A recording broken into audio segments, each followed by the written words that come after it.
Hello, everyone, and welcome to another edition of WTPN Presents Building Bridges San Francisco. I'm your host, Mark Mosini, and proud to be here again for another delightful and exciting show. Today, I want to go ahead and first start to introduce, of course, my co-host, Jerry Davis, who's always with me doing a wonderful job. Jerry, go ahead and say hello if you want to add a couple things about yourself. Hello, everyone. It's good to be here again. A little background, I guess. I have 4 years of criminal justice administration and judicial proceedings. In school, I worked for WTPN as Executive Director of Special Events, and for Building Bridges, WTPN Building Bridges, as the Assistant Executive Director of Building Bridges. And along with my co-host on two different radio shows here at Building Bridges San Francisco and Building Bridges Orson. All right, thanks, bud. The aim of our show for Building Bridges is to promote peace, love, unity, and brotherhood throughout the world, and by communicating via an exchange of ideas across cultures and civilizations. I'd like to just get in and introduce our guest now, and I'll save the small talk for later because we are under a time constraint for this particular show. His name is Andy Worthington, and I'm going to give our listeners a background about him and his work.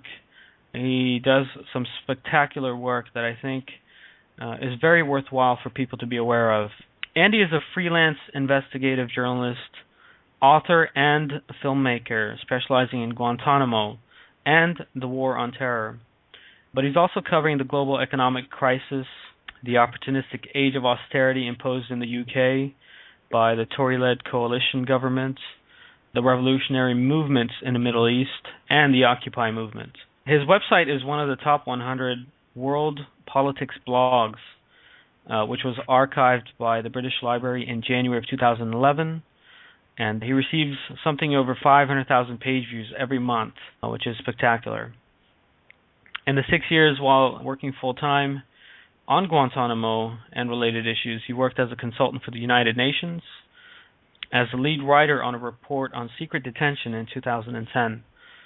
He also worked as a media partner with WikiLeaks, which we have all been very aware of recently in the news with Julian Assange, and that was in 2011 where he was working as a media partner, and specifically for the release of classified military files relating to the Guantanamo prisoners, which he subsequently began analyzing in depth for an ongoing 70-part, million-word series, which we'll talk about, and it's quite interesting.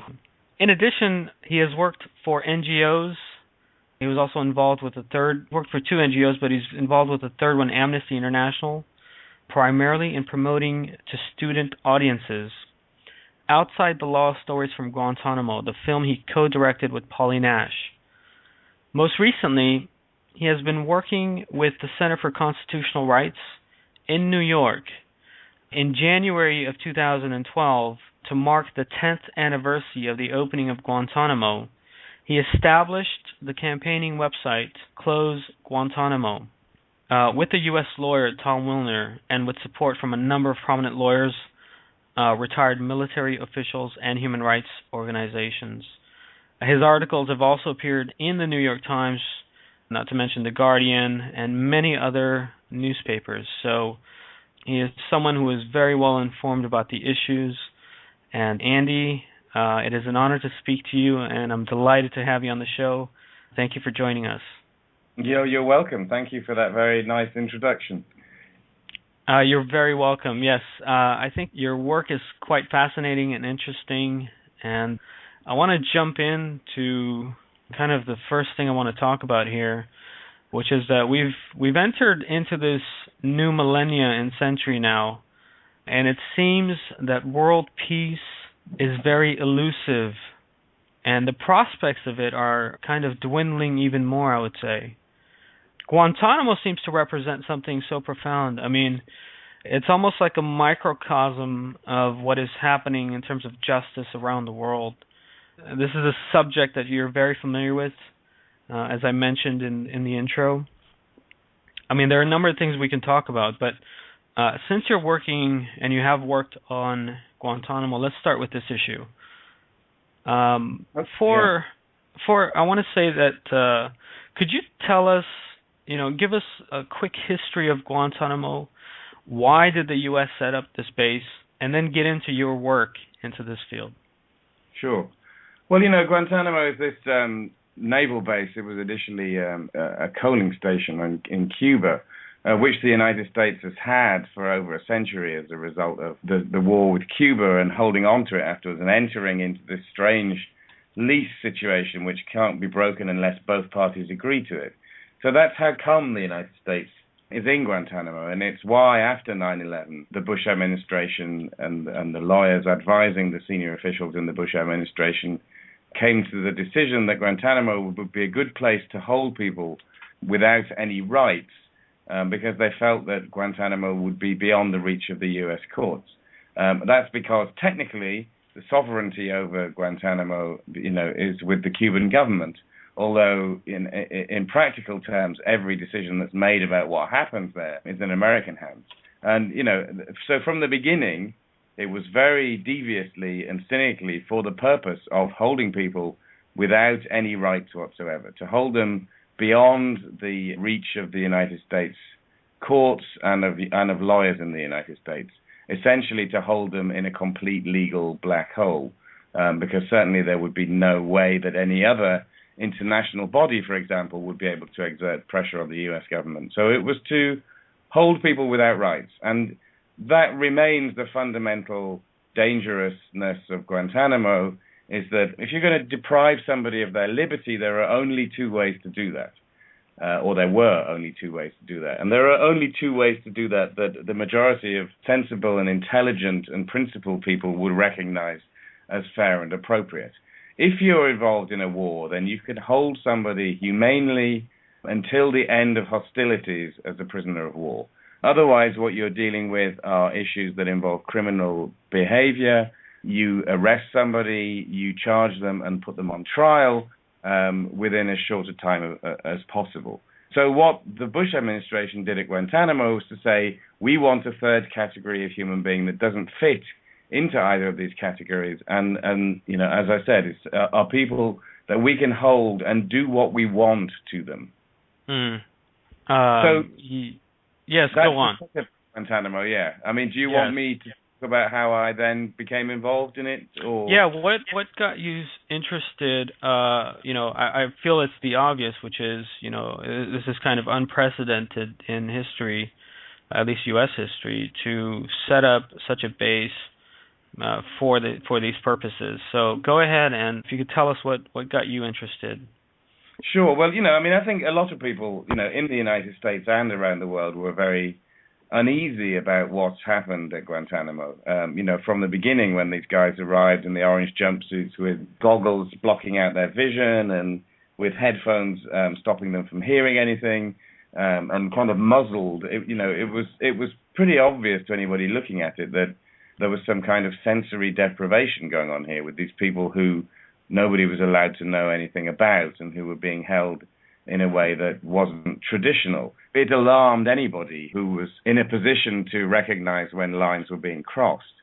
But, the trick that was achieved by the Bush administration was that they refused to, they kept as tight a lid on Guantanamo as possible, certainly for the first 2.5 years until the Supreme Court said to them that they couldn't continue holding people without rights. But essentially for 2.5 years, they, as I said, they did what they wanted. They tried not to release any information about what was happening there. So it was very difficult for anybody to find anything out. When I began digging was actually in 2005, and I just went through every available piece of documentation I could find about interviews with former prisoners, news stories about prisoners being released, and whatever shreds of information I could muster from the research that lots of people have been doing to try and establish who was there. But the administration hadn't even at that point had to say to the world who it was holding, what their names were, where they came from.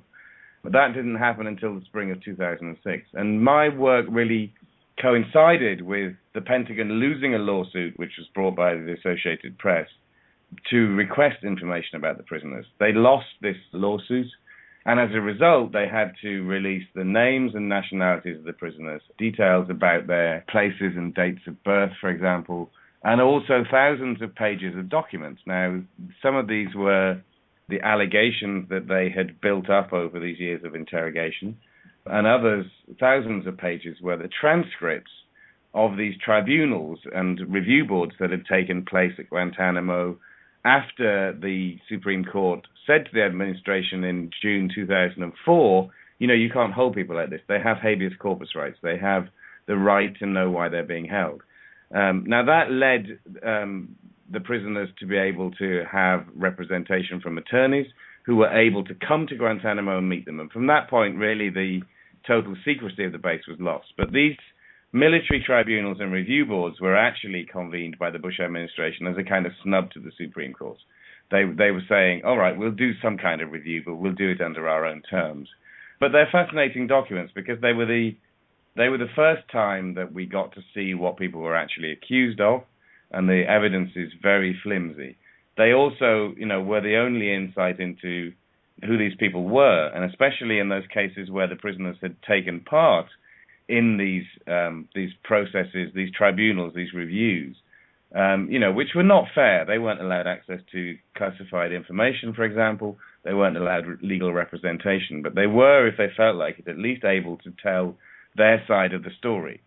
And what happened, strangely, was that after all this information was released, there was a brief flurry of activity and interest in the United States media and in the international media, and then everybody kind of moved on. And it turned out, weirdly, I think, that I was the only person who went, okay, there's 8,000 pages of documentation here.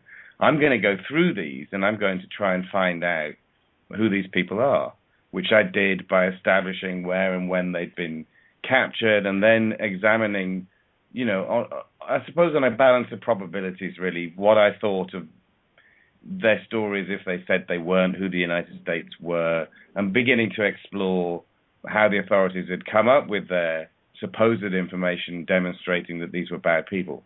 And that's really what I've been working at for all those years since. But like I say, it did shock me, and it still does in a way, that it turned out that a completely independent journalist like myself was the only person who forensically tried to examine the information presented by the United States government, reluctantly, but presented, to say, is there any truth to these stories that the administration told the world in 2002? These are the worst of the worst guys. So that's what I've been doing. But, it is, it remains alarming now. I mean, it's a terrible situation we're in now where the United States, the rest of the world has pretty much moved on. Very few people really seem to care about the fact that Guantanamo is still there, nearly 11 years after it opened, that men are still held. But, it's always been depressing to me that a situation that is such an important, such a significant step away from internationally recognized laws and treaties and rules regarding the treatment of prisoners has been marginalized, and like I say, has now almost been forgotten, even though 168 men are still held at Guantanamo.